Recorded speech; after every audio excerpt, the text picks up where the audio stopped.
Hello and welcome to another episode of Attention Span Labs. I'm your host, Michael A. DiBaggio. I'm going to take a break from uploading, although I've already recorded them, the readings of my Martian War Chronicles book and some of the other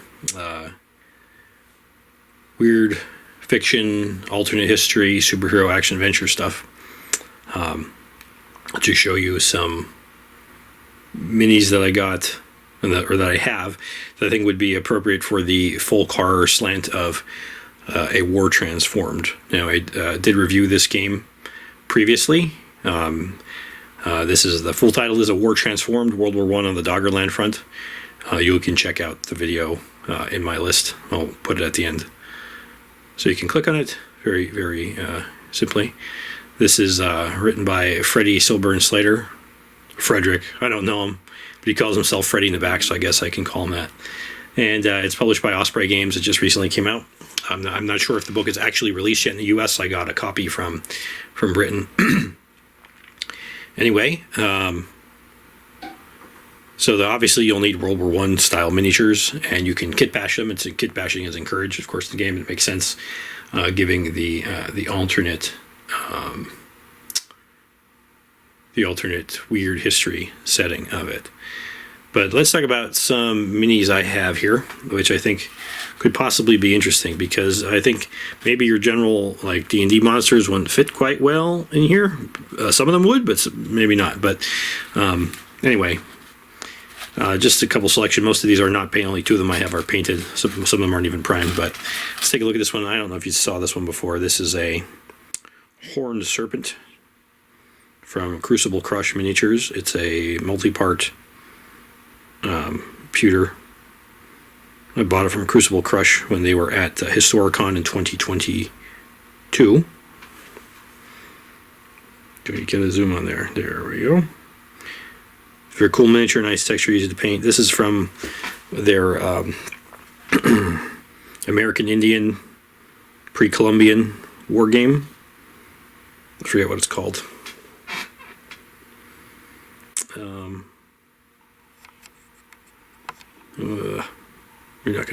It's not gonna focus there. Let's see if it'll focus if I move this a bit.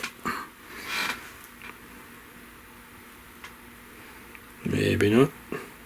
Anyway, could be something that a demonic pagan spirit unleashed, or something as ancient serpent that crawled out of the muck of Doggerland. This is some kind of worm. My goodness, this focus is not working at all. Let's see if this works better.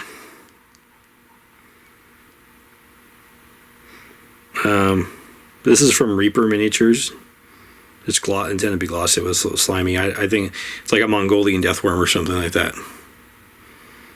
I don't know if that's actually what it is, but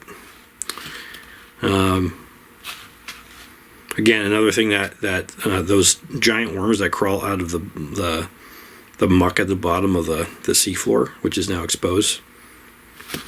Those are the more generic monsters I have. These are more specifically full car ones that I'm going to show you now. The dark gray ones that are primed. I just got these today in the mail from Crooked Dice Game Design Studio in Britain. And I want to first of all commend them. I ordered them last week and I got them already, so that's really fast. They usually don't get orders that fast from Britain, and I have more of them, but these are the full car ones I want to show you. They have a really dazzling selection of miniatures. I'll say they have. Tilt this down a bit, and they really run the gamut: fantasy, sci-fi, a lot of pulp stuff. They have the series of games. They're all on like 28 millimeter scale, called 7TV, and it's basically the idea of like each game is like an episode of a particular TV series. And they have a lot of stuff based on like cool 80s cartoons. They have like Thundercats miniatures and Thundar the Barbarian, and the Mumra, his evil mutants from Thundercats, and of course they have Doctor Who stuff and Flash Gordon. They have Ghostbusters, things like that. V, the A-Team, Michael Knight, their cars and stuff like that. But they have a particular occult and horror line that I picked a lot of these out of. These two guys here are, what are they? They're from their so the one season, one special edition of their game, the 7 TV game is called Children of the Fields. So this doesn't want to focus, and I'm wondering if it's actually because of the problem that I was having with the camera before. The camera is working now, obviously, since this is recording, but maybe I'm not going to get improved focus out of it. That was a shame. Well,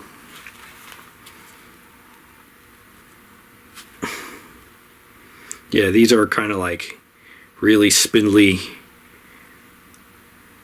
scarecrow kind of guys that you'd see in, and they have like they're wearing the tatterdemalion robes and the cow's skull with the scythe.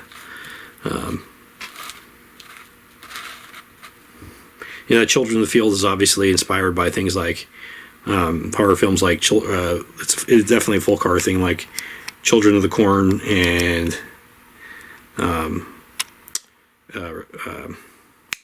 Wicker Man, which I'll go and show you next, but that these would be a good use as like cultists or shamans or something in the game. Boy, I hope you can see these, otherwise this video is not going to be very good. This is a figure of Hearn the Hunter. I'm going to pause this video and get back to you and see if I can get the focus working. Okay, I think that's much better. I think there we go. There's a good, nice focus on them. So you can see, I did prime them and base them, but they're very creepy. You got the unsettling, silent pagan hill stalkers kind of look to them. Turn out I just had the camera on the wrong focus mode. Let's go back for a second and see if we get a shot of the Reaper Mongolian Deathworm. This is a bones, Reaper bones, plastic. This is the gray one. It's one of the more recent ones, so it's not really bendy. Takes paint a lot better, in my opinion. And here's that horned serpent from Crucible Crush games. So, you have water all over my hands. I was just spray painting these, actually, so I was trying to wash them off. That's reflecting on the camera. There you go. This is the Hearn the Hunter, who comes from their Robin Hood line, and I was completely unfamiliar. Oops! Oh man, you see what happened there? That wasn't dry yet. Ugh. All right. Anyway, he's from their Robin Hood line, and I never heard of Hearn the Hunter before. I didn't know that he is from. See, I'm being impatient, and I messed everything up. But there's just texture paint on their bases, and it's not dry yet.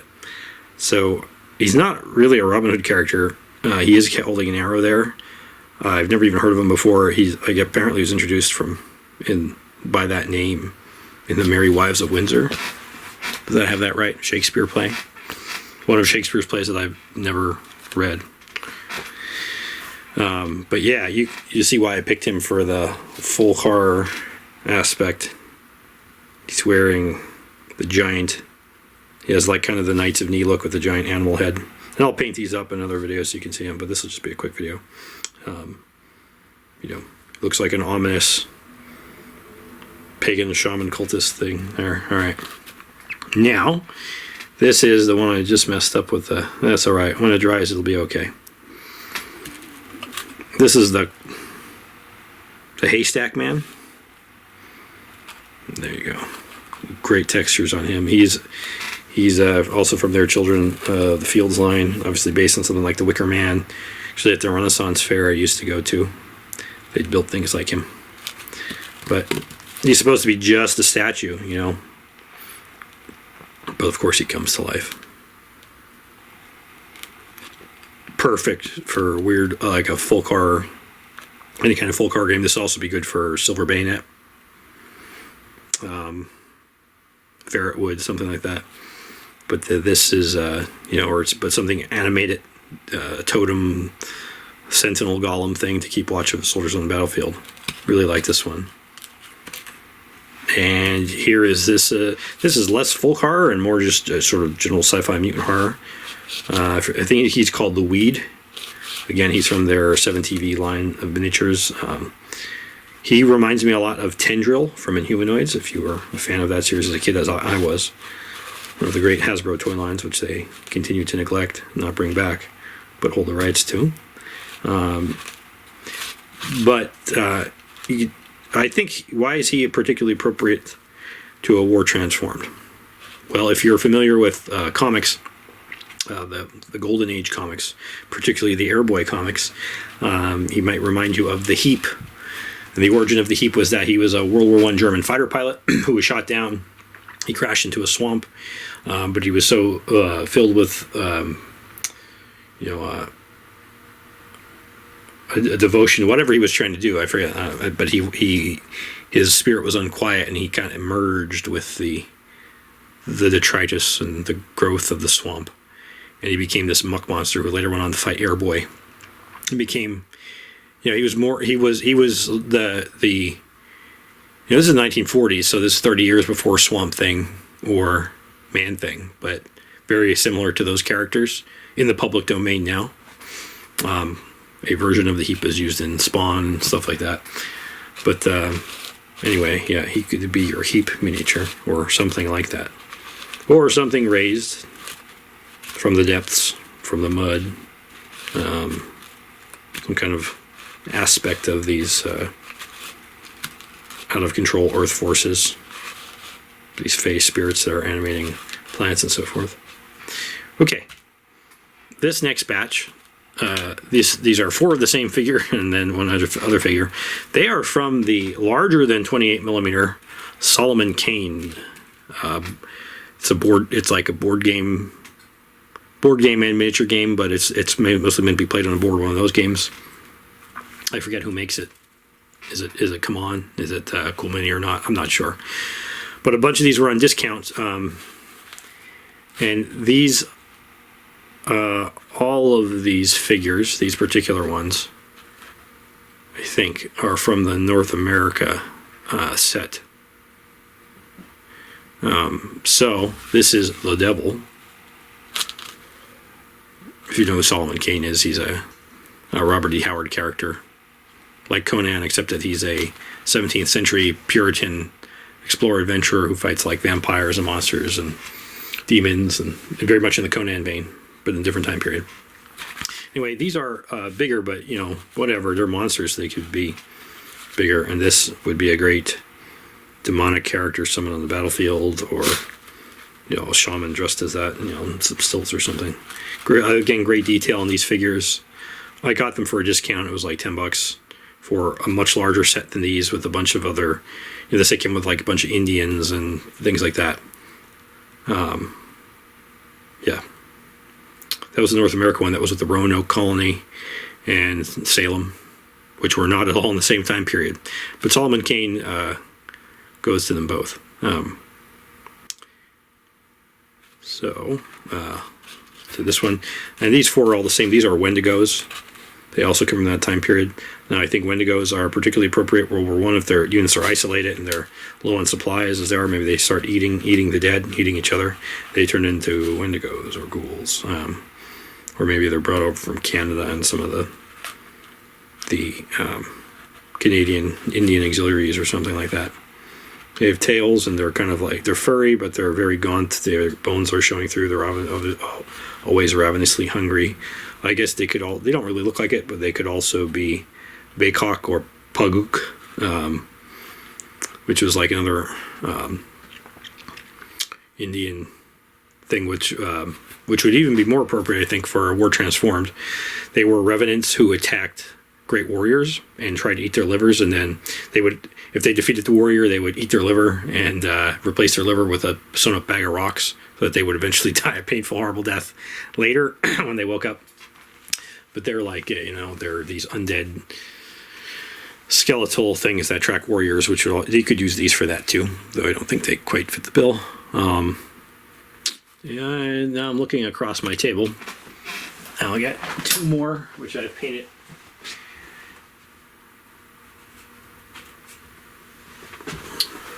Okay, and these are 28 millimeter Yeti, abominable snowmen, from Mark Copplestone sculpted them, I believe. They're from Copplestone Castings. They're from the Back of Beyond line.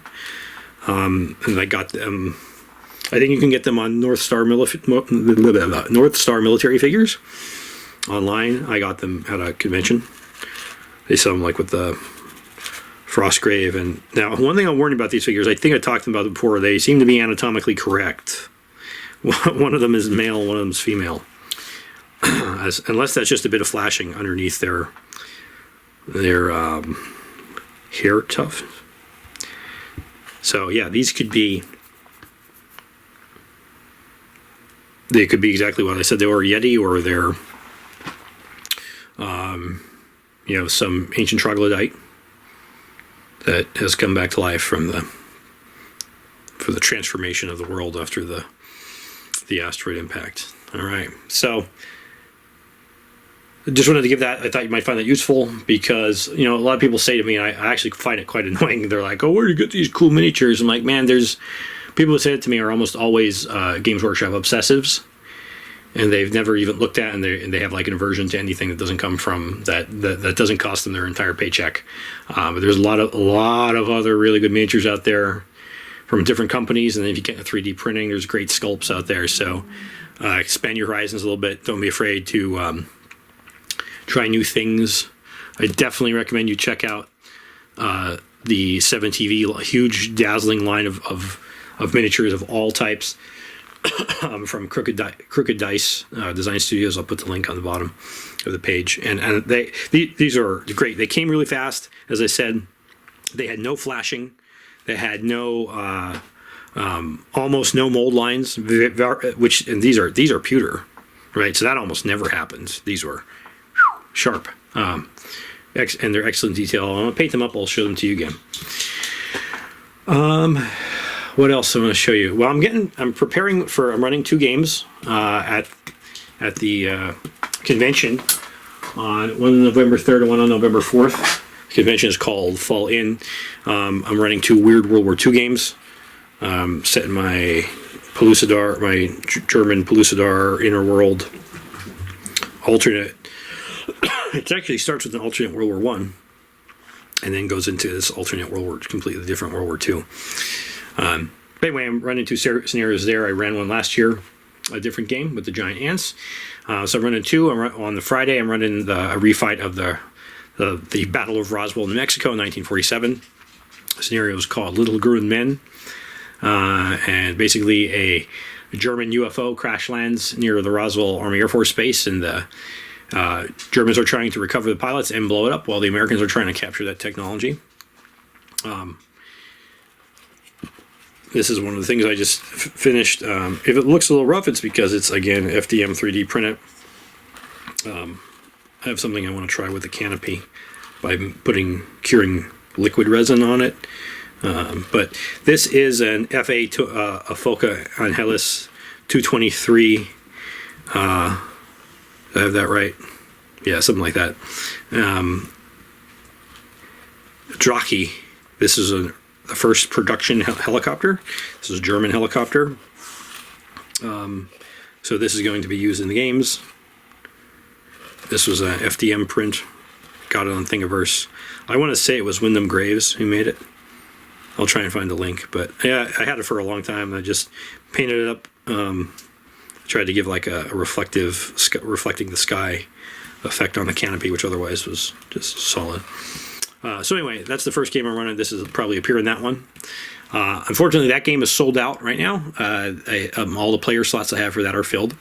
But on Saturday, I think I still have it. I have at least 1 slot left over. On Saturday, it's the American attack on the German secret base in the Valley of Guanji. If you're familiar with the Ray Harryhausen movie of the same name, The Valley of Guanji, which is a dinosaur western, the first, I believe, and most most prominent, coolest. I love that movie. So it's the Americans are attacking this Lost World German base in Mexico, and it involves some giant monsters. That's all I'll say about that. This is the most recent thing I finished on the table. I also have a... I'm almost finished my German 88, my Pack 43 with, I finished all the crew on it. I just have to finish painting the gun. I actually had the gun assembled, and then it wouldn't fit in this. This was annoying. This is a Warlord Games concrete bunker, German bunker, and made to fit supposedly an 88 in there. Well, I had my 88 all glued and assembled, and it didn't fit. So I had to disassemble it and angle the gun barrel down and twist it so that the cruciform platform with the gun was like pointing to at the vertex rather than right along one of the axes of the platform. And hopefully that'll fit. So I had to take it apart, and to do that, it stripped most of the paint off. So I'm repainting that now. Should have that ready and a few more pieces of terrain ready for the con. We play tested both scenarios, and they were both a lot of fun. So I hope you'll join me. Some of you will join me at Fall Inn. That's in Lancaster, Pennsylvania. It starts on Thursday. I believe it starts on Thursday, November 2nd, and runs through that Sunday. It's pretty cheap to get in there. There's hundreds of games you can play. There's a great vendor hall. There's what they call the War College, which is like academic lectures on military history related things. Sometimes military current events things as well. There's Hobby University, where you can learn about making terrain and painting and airbrushing and 3D printing and sculpting and stuff like that. I think it's like, if you want to go there for one day, it's $25. I think it's like $50 if you want to go there for the whole weekend. Definitely a fun time. So if you go there, I hope to see you. Stop by, look me up. Even if you don't play my games, I'll be happy to talk to you. But anyway, thanks for watching. Hope you enjoyed that video. I hope you know where you can get some full car miniatures for your War Transformed or Verrotwood or whatever other weird war games that you want to get into. So that's all. Thanks very much. God bless. And Attention Span Labs signing off.